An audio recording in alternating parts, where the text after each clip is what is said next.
Am I boring you with all this? No? Good. Well, you see, Max, I'm finding myself in a rather awkward position.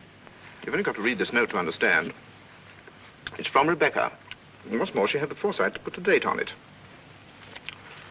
She wrote it to me the day she died.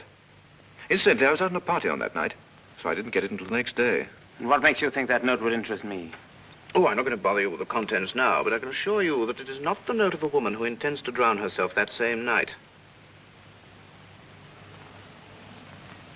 By the way, what do you do with old bones? Bury them, eh, what? However, for the time being...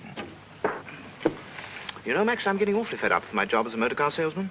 I don't know if you've ever experienced the feeling of driving an expensive motor car that isn't your own, but it can be very, very exasperating. You know what I mean. You want to own the car yourself. I've often wondered what it'd be like to retire to the country, have a nice little place with a few acres of shooting. I've never figured out what it would cost a year, but I'd like to talk about it with you. I'd like to have your advice on how to live comfortably without hard work. Hello, Favell. You looking for me, Maxim? Yes. Mr. Favell and I have a little business transaction on hand. I think we had better conduct it over at the inn. They may have a private room there. Well, see you later. Find Colonel Julian. Tell him I want to see him immediately. Come on, Favell, let's go.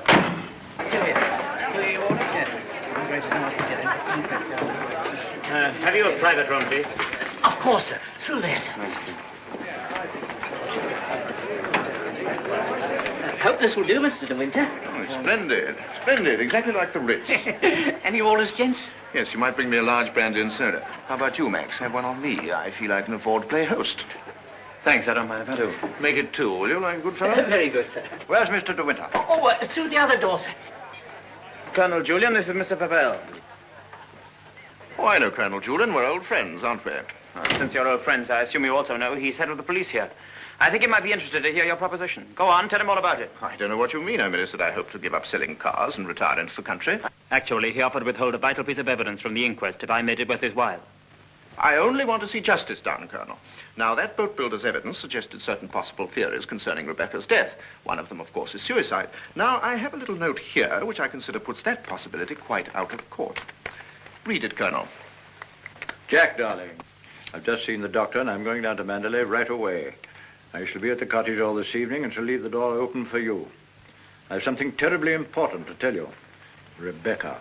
Now, does that look like the note of a woman who had made up her mind to kill herself?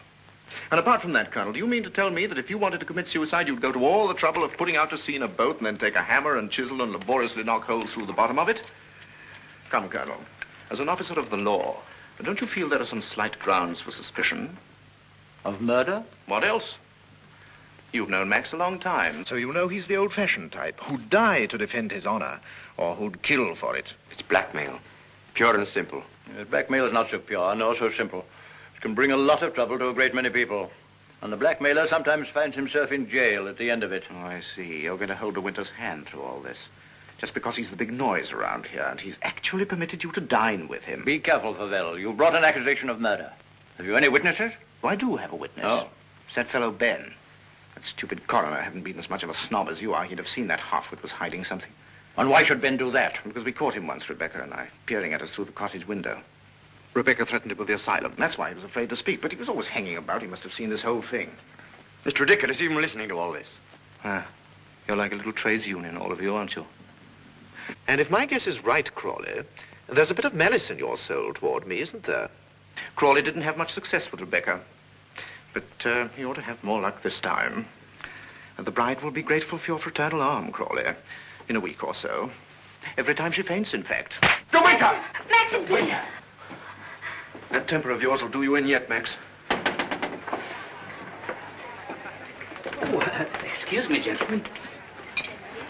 Now, is there anything else? Yes. You might bring Mr. De Winter a sedative. No, nothing at all. Just leave us. Very good. Now, Favell, let's get this business over. As you seem to have worked out the whole thing so carefully, perhaps you can provide us also with a motive. I knew you were going to bring that up, Colonel. I've read enough detective stories to know that there must always be a motive. And if you'll all excuse me a moment, I'll supply that too. I wish you'd go home. You ought not to be here through all this. Please let me stay, Maxim. Surely, Colonel Julian, you're not going to allow this fellow to... My opinion of Favell is no higher than yours, Crawley. But in my official capacity, I have no alternative but to pursue his accusation. I entirely agree with you, Colonel. In a matter so serious as this, we must make sure of every point, explore every avenue. And in fact, if I may coin a phrase, leave no stone unturned. Ah, here she is, the missing link, the witness who will help supply the motive.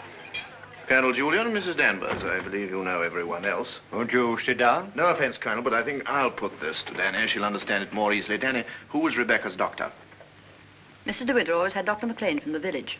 Now, you heard. I said Rebecca's doctor in London. I don't know anything about that. Oh, don't give me that, Danny. You knew everything about Rebecca. You knew she was in love with me, didn't you? Surely you haven't forgotten the good times she and I used to have down at the cottage on the beach. She had a right to amuse herself, didn't she? Love was a game to her, only a game. It made her laugh, I tell you. She used to sit in her bed and rock with laughter at the lot of you. Can you think of any reason why Mrs. De Winter should have taken her own life? No, I refuse to believe it. I knew everything about her and I won't believe it. There, you see, it's impossible. She knows that as well as I do.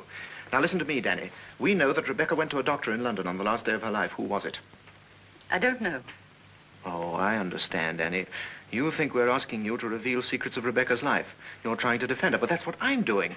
I'm trying to clear her name of the suspicion of suicide. Mrs. Danvers, it has been suggested that Mrs. De Winter was deliberately murdered. There you have it in a nutshell, Danny. But there's one more thing you'll want to know. The name of the murderer. It's a lovely name that rolls off the tongue so easily. George Fortescue Maximilian De Winter.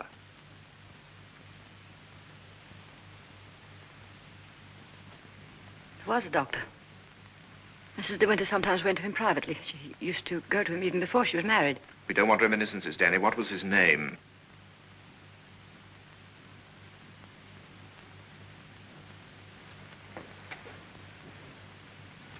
Dr. Baker, 165 Goldhawk Road, Shepherd's Bush. There you are, Colonel. There's where you'll find your motive. Go and question Dr. Baker. He'll tell you why Rebecca went to him, to confirm the fact that she was going to have a child. A sweet, curly-headed little child. It isn't true. It isn't true. She would have told me. She told Max about it. Max, who knew he wasn't the father, so like the gentleman of the old school that he is, he killed her. I'm afraid we shall have to question this, Dr. Baker. Here. But for safety's sake, I think I'd like to go along, too. Yes, unfortunately, I suppose you have the right to ask that. I'll see the coroner and have the inquest postponed pending further evidence. I say, aren't you rather afraid that the prisoner, shall we say, might bolt? You have my word for it that he will not do that. Toodaloo, Max. Come along, Danny. Let's leave the unhappy couple to spend their last moments together alone.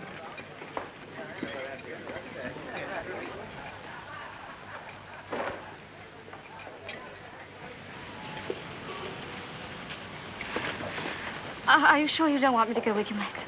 No, darling, it'll be very tiring for you. I'll be back the very first thing in the morning, and I won't even stop to sleep. I'll be waiting for you.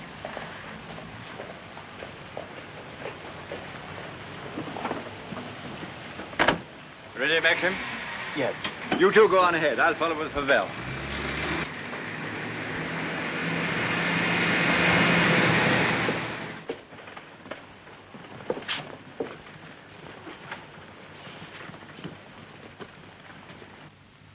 Dr. Baker, you may have seen Mr. De Winter's name in the papers recently. Oh, yes, in connection with the body that was found in a boat. My wife was reading all about it. A very sad case. My condolences. No, this is going to take hours. Let me... Don't bother, Favell. I think I can tell Dr. Baker. We're trying to discover certain facts concerning the late Mrs. De Winter's activities on the day of her death. October the 12th last year. I want you to tell me, if you can, if anyone of that name paid you a visit on that date. I'm awfully sorry. I'm afraid I can't help you. I should have remembered the name De Winter. I've never attended a Mrs. De Winter in my life. Well, how can you possibly tell all your patients' names? I can look it up in my engagement diary, if you like. Did you say the 12th of October? Yes. Here we are. No De Winter.